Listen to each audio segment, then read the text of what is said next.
কিন্তু তোমার মতো গলায় কুমড়ো ঝুলিয়ে কোনো জামাইকে নিয়ে যেতে দেখিনি। আরে এ কি বলছিস?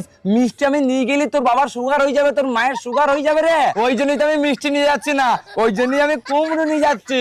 তোর মা বাবা খাবে কুমড়োর ভকাম আর কইবি পকাম পকাম।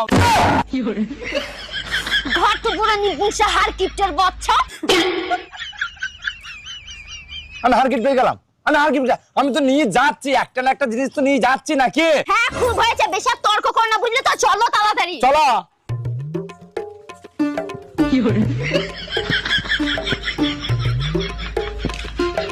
বাবাকে দেখতে আসলাম, ভাবলাম ভালো মন্দ একটু ফল টল মিষ্টি মিষ্টি নিয়ে যাবো, তা না গলায় কুমড়ো ঝুলি চলে এসছে।